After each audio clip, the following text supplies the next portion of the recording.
नमस्कार। दुबई वार्ता के बाद जो हम ये वीडियो बना रहे हैं, ये जब तक आपके पास पहुंचेगा या आप इसे देखेंगे तब तक आपको वार्ता से संबंधित मोटी सारी जानकारियां मिल चुकी होंगी, क्योंकि अखबारों में, खासतौर से अंग्रेजी अखबारों में काफी लंबी रिपोर्ट्स लिखी गई हैं और एनालिसिस लिखे गए हैं और डिजिटल मीडिया ने भी ये खबरें आप तक पहुंचाई हैं। मैंने खुद कुछ वीडियो और स्टोरीज जो लिखी थी उनके लिंक मैं डिस्क्रिप्शन बॉक्स में इस वीडियो के साथ शेयर कर रहा हूं।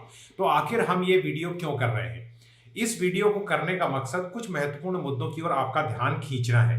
ये जो वार्ता हुई थी, पहले तो जिन लोगों को इसके बारे में कम जानकारी है वो बता दें कि दुबई में अभी एक 2 हफ्ते की वार्ता संपन्न हुई है, जो यूएन की सालाना जो 2 हफ्ते की जो वार्षिक मीटिंग होती है उसी के तहत थी। और ये 1992 में जो United Nations framework convention on climate change बना था, उसके बाद से लगातार ये वार्ताएं हो रही हैं और करीब 3 दशकों से वार्ताएं हो रही हैं।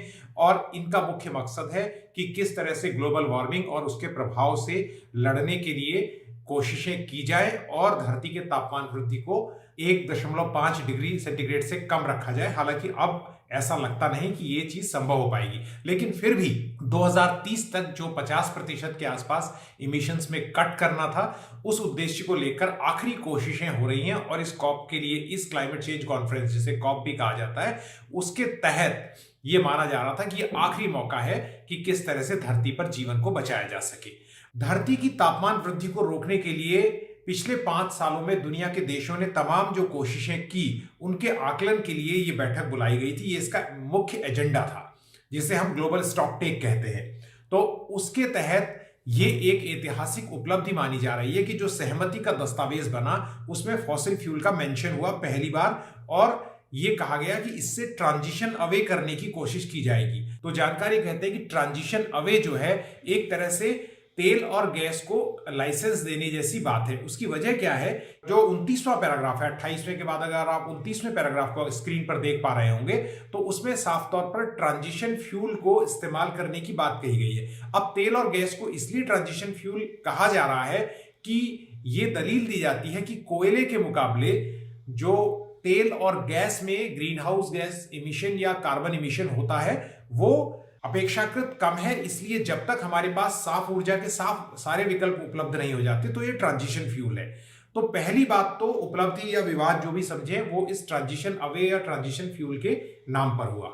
दूसरी बात जो हुई, वो भारत अपने पक्ष में बता रहा है, भारत और कई विकासशील देश, जिन्होंने इस बात की लड़ाई लड़ी कि कोयले को फेज आउट करने की जो भाषा है और रैपिडली फेज आउट करने की जो भाषा है, उसके खिलाफ वो देश खड़े हो गए और उन्होंने कोयले के प्रयोग का अधिकार अपने पास रखा और इस बात को भी डॉक्यूमेंट, सहमति दस्तावेज से हटवा लिया कि कोयले के नए प्रोजेक्ट जो हैं उन पर कोई निवेश नहीं होगा। पहले ये भाषा लिखी गई थी, लेकिन इस भाषा को हटवा लिया गया। तो यानी अब रैपिड फेज आउट नहीं है, बल्कि फेज डाउन की बात है।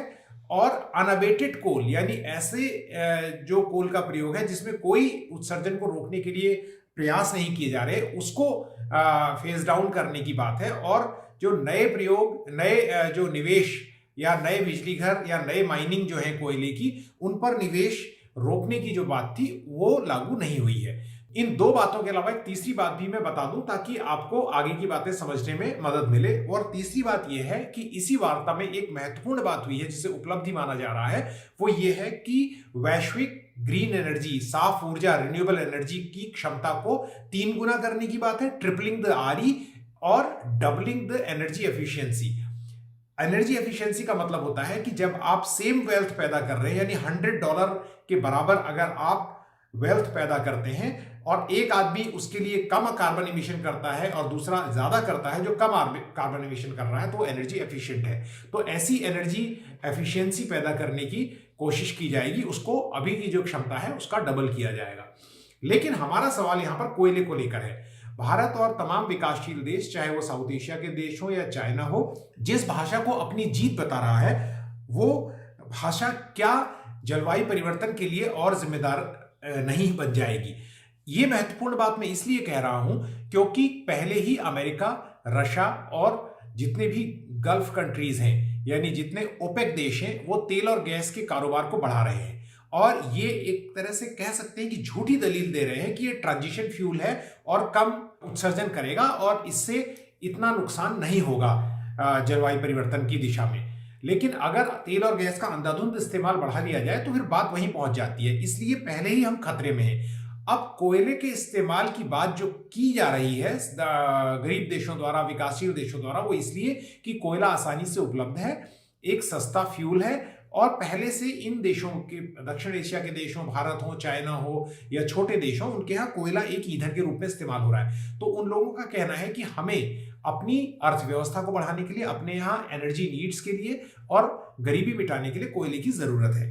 अब यहां पर बहुत गंभीरता से सोचने की जरूरत है। कोयले के प्रयोग को कम करने की जरूरत इसलिए भी है कि कोयला ना केवल जो उससे कार्बन उत्सर्जन, ग्रीन हाउस गैस उत्सर्जन होता है, वो ग्लोबल वार्मिंग के लिए जिम्मेदार है, बल्कि कोयला जो धुआं छोड़ता है, जो इमिशन होता है, वो स्वास्थ्य के लिए बहुत हानिकारक बीमारियां लेकर आता है। उससे जंगलों का बहुत जबरदस्त विनाश होता है, आदिवासियों के भीतर उससे, या जो वहां पर मूल निवासी रह रहे हैं, उनके भीतर गुस्से की भावना पनपती है। तो एक तरह से चौमुखी जो विनाश है उसके लिए कोयला जिम्मेदार है। और भारत में कोयले का उत्पादन लगातार बढ़ रहा है, जहां 2021-22 में कोयले का जो उत्पादन था वो 778 मिलियन टन था, वहीं ये 2022-23 में एक साल में करीब 15% के उछाल के साथ बढ़कर 893 मिलियन टन हो गया। तो जहां एक और सरकार ये कह रही है कि वो हर साल 50 गीगावाट जो है साफ ऊर्जा क्षमता को बढ़ाना चाहती है, वहीं कोयले का ग्राफ जो ये ऊपर जा रहा है, ये बहुत अच्छा संकेत नहीं है, क्योंकि एक बार फिर हम ये दोहराना चाहते हैं कि भारत में जलवायु परिवर्तन के खतरे कहीं ज्यादा बढ़े।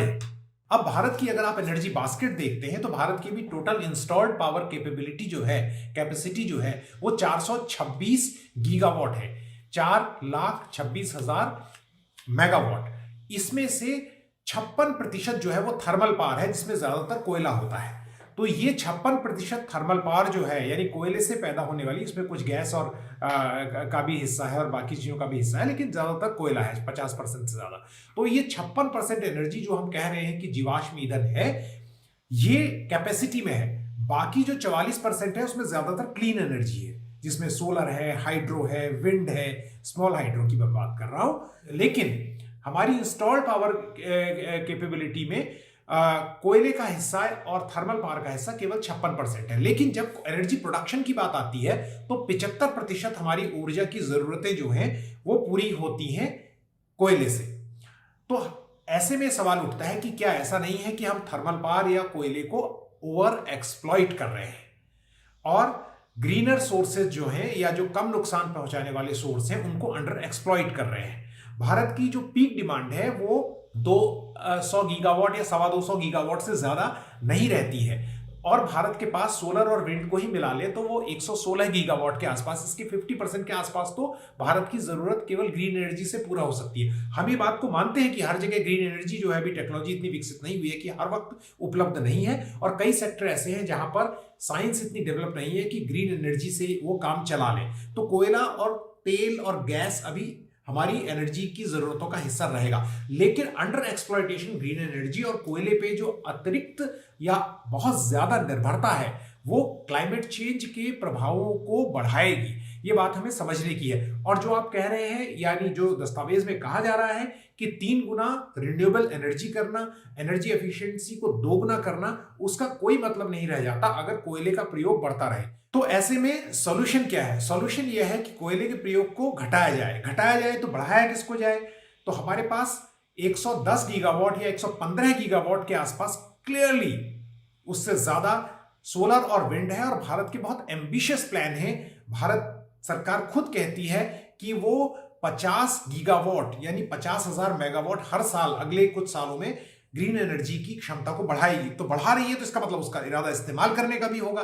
तो भारत की अगर हम मान लें पूरी की पूरी जो क्षमता है, हमें 250 गीगावाट भी चाहिए, पीक डिमांड हमारी जाती है फिलहाल, या उससे ऊपर भी जाती है, तो उसके 50-60% तक हम ग्रीन एनर्जी से पूरा कर सकते हैं। उसके बाद बड़े बांध जो है, बड़े हाइड्रो जो है, कम से कम मैं उनको या बहुत सारे लोग उनको क्लीन नहीं मानते, क्योंकि उनके इन्वायरमेंटल डेवास्टेटिंग इंपैक्ट है और उसमें इन्वायरमेंटल नॉर्म्स का बहुत उल्लंघन होता है। लेकिन छोटे हाइड्रो, माइक्रो, मिनी जो हाइड्रो है वो गांवों की, शहरों की जरूरतों के लिए पर्याप्त है, और दुनिया के देश के तमाम राज्यों में, चाहे वो झारखंड हो, छत्तीसगढ़ हो, उड़ीसा हो, मध्य प्रदेश हो, उत्तराखंड हो, हिमाचल हो, सिक्किम हो, नॉर्थ ईस्ट हो, हर जगह ये छोटे छोटे हाइड्रो पावर डैम लगाकर पर्यावरण को भी क्षति कम से कम पहुंचेगी और लोगों की जरूरतें पूरी होंगी। तो हमारा कहना है कि सोलर को, विंड को, सौर ऊर्जा, पवन ऊर्जा और स्मॉल हाइड्रो प्रोजेक्ट्स के द्वारा जिन्हें नियंत्रित किया जाए और जिनमें इन्वायरमेंटल इंपैक्ट असेसमेंट पूरा किया जाए, कोयले के प्रयोग को काफी हद तक कम कर सकते हैं। अगर ये दलील सरकारी स्तर पर, अंतर्राष्ट्रीय स्तर पर बिल्कुल सही है कि अंतर्राष्ट्रीय मंच पर आप कोयले के प्रयोग के अधिकार को सुरक्षित रखें, लेकिन देश के भीतर अगर उस अधिकार का इस्तेमाल कोयला प्लांट्स को और माइनिंग को बढ़ाने के लिए किया जाता है, तो जलवायु परिवर्तन के विभत्स और बड़े परिणामों को झेलने के लिए हमें तैयार होना होगा। और तब रिन्यूएबल एनर्जी को ट्रिपल करना या एनर्जी एफिशिएंसी को डबल करने का कोई मतलब नहीं रह जाएगा। भारत की जो जीडीपी है उस पर भारी असर पड़ने वाला है। मैं कुछ डॉक्यूमेंट दूंगा। अगर जलवायु परिवर्तन के प्रभाव बढ़ते रहे तो तरक्की का कोई मतलब नहीं है, क्योंकि आपके समुद्र तटों से लेकर आपके पहाड़ी राज्यों से लेकर और आपके मध्य भारत और कोस्टल एरियाज और डाउन साउथ पेनिनसुला जितना भी है, वो सब का सब जबरदस्त आर्थिक तबाही देखेगा, लोगों की हानि के साथ साथ लोगों की जिंदगी जाने के साथ, और एक बहुत बड़ा संकट हम झेल सकते हैं। इसलिए कोयले के प्रयोग को कम करना जरूरी है। कॉप का जो दस्तावेज है वो भारत के लिए एक स्ट्रेटेजिक जीत हो सकती है, लेकिन उसका पूरा फायदा तब है जब देश के भीतर कोयले के प्रभाव को निरस्त करने की ज्यादा से ज्यादा कोशिश की जाए। अगर आपको ये वीडियो अच्छा लगा तो आप इस वीडियो को लाइक कीजिए, शेयर कीजिए, अपने साथियों को बताइए और इस चैनल को सब्सक्राइब कीजिए। हम आगे ऐसे वीडियो लेकर आपके लिए आते रहें।